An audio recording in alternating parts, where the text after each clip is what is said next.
साथियों नमस्कार, मैं रतनपाल भारती और आप देख रहे हैं national news line. Modi ji का ऑस्ट्रेलिया दौरा आपको याद है, जिसके दौरान 20,000 लोगों को मोदी ने संबोधित किया था।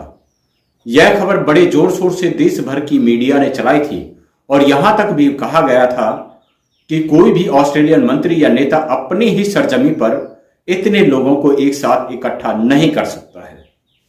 यह भी बताया गया था कि इस पर ऑस्ट्रेलियन मंत्रिमंडल में बहस भी हुई थी और यहां के सभी नेताओं ने मोदी जी की इस काबिलियत की काफी प्रशंसा की थी।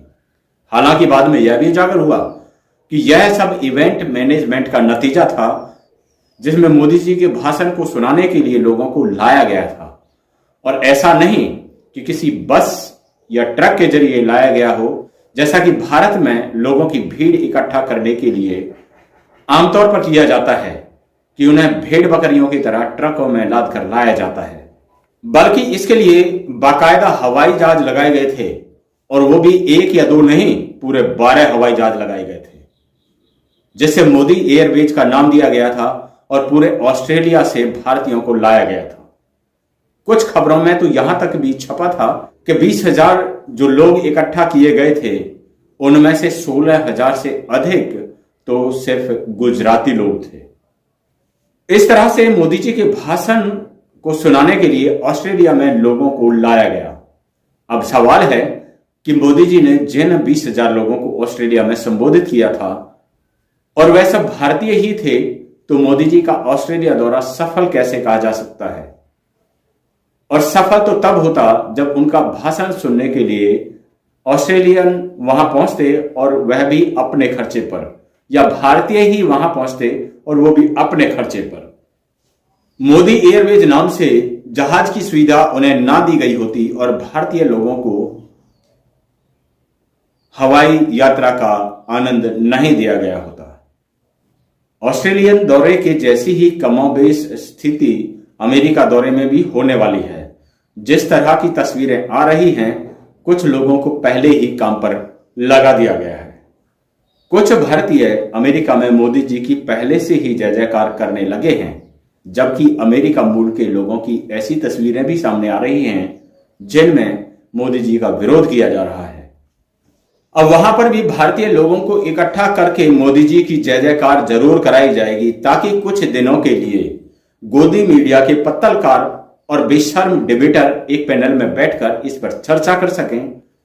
देश भर और खासतौर से मणिपुर के अंदर हो रही आगजनी और हिंसा से लोगों का ध्यान भटका सकें। जैसा कि आप जानते ही हैं, पिछले लगभग 50 दिनों से मणिपुर हिंसा की आग में जल रहा है। लोगों के घर फूके जा रहे हैं, धार्मिक स्थलों पर कब्जा किया जा रहा है, लोग अपने परिवारों के साथ घरों को छोड़कर जान बचाने के लिए भागने पर मजबूर हैं। एम्बुलेंस तक को निशाना बनाया जा रहा है और मरीजों को जिंदा जलाया जा रहा है। सुरक्षा एजेंसियों को निशाना बनाकर सैनिकों को मारा जा रहा है और उनके हथियार छीने जा रहे हैं। और तो और नेताओं और मंत्रियों के घर भी फूंके जा रहे हैं। लेकिन मोदी जी ने इस मामले में कोई हस्तक्षेप नहीं किया, यहां तक कि कोई आधिकारिक बयान तक भी नहीं दिया, जबकि मणिपुर में बीजेपी पार्टी की ही सरकार है।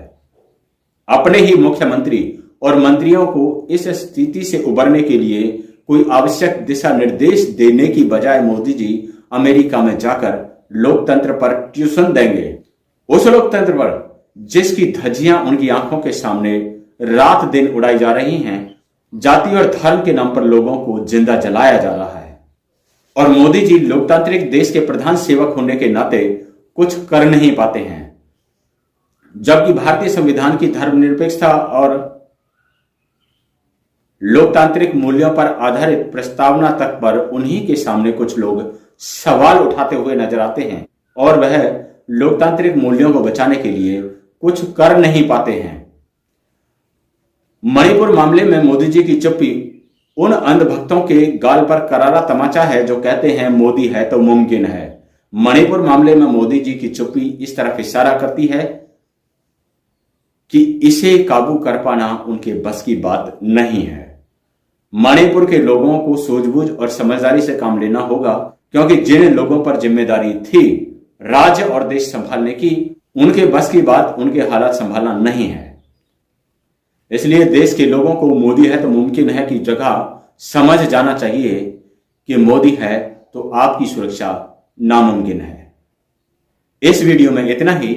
आपसे गुजारिश है कि अगर आप इस चैनल पर नए हैं तो इस चैनल को सब्सक्राइब करके ऑल वाला बटन दबाएं ताकि हमारा हर वीडियो सबसे पहले आपके पास पहुंचे। कमेंट में बताएं कि इस मुद्दे पर आपकी राय क्या है। वीडियो को लाइक करके शेयर जरूर करें। अगली वीडियो में आपसे फिर से मुलाकात होगी। तब तक के लिए नमस्कार।